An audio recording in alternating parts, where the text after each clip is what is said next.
contractor was here on Friday. It's now Monday. He put his primer down, but unfortunately he missed that first 15 or 20 minute window. So here's how you fix it. Essentially, we have to strip off what is there now, just the surface layer of it. He's given himself that false bottom. This is a 100 grit cut. He's given himself that false bottom with that primer, but unfortunately that primer cured out, sealing the floor as it's supposed to do. He wants that glossy aesthetic finish. So when he went to put that gloss on top, unfortunately it was already cured. So like anything, it pushed itself off of the product. So what we're gonna do is we're gonna take a simple black pad from 3M on the bottom of our floor buffer over here, and we're gonna run it, you can see the difference over here, I believe, from our primer surface to our lightly stripped surface. All we're doing is just giving it a little bit of an anchor pattern, a little bit of a profile, and eliminating this product. Now, as a side note, unfortunately, this product can cannibalize itself. So what you have to let it do is cure out for a few days before you come back for remediation. If you nail it the first time, you won't have to. Unfortunately, sometimes these things happen. So we'll show you what that looks like. All right, so again, all we're doing is just running our black pad.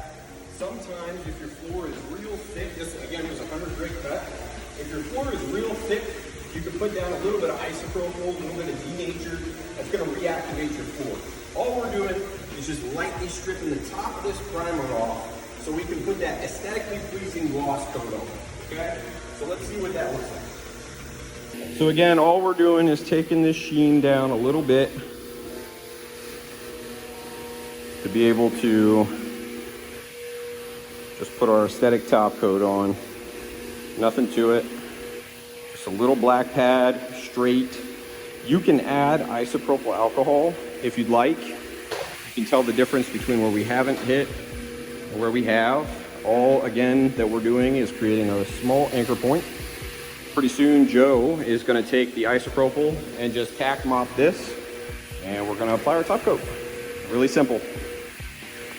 Of course, don't forget your important solvent tack.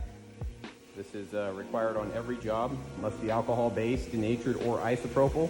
This helps form your covalent bond. It doesn't take much. Lifts up a little bit of dirt.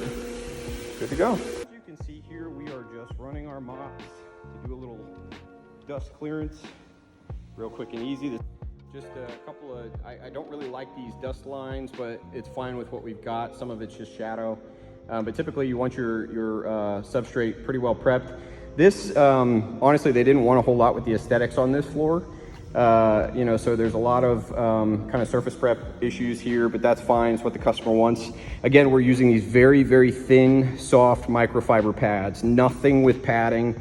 Padding will hold too much product.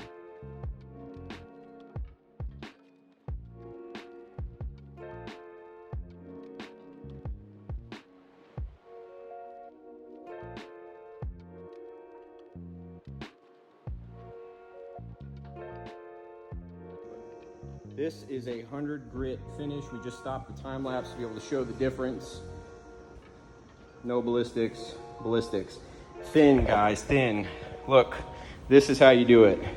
Get your spray 2 feet off the ground. Spray, let it mist, right? Easy, thin. No mop marks, thin. Do not put it down like a urethane. It's thin. Now, remember, this is the customer's expectations.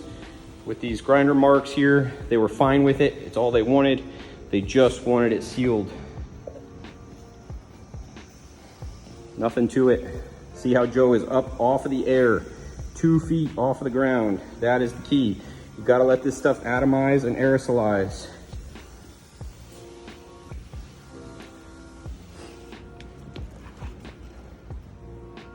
If I have 18 more text messages asking me to show you how to mop, I don't know what else to do for you. I'm literally doing this one-handed.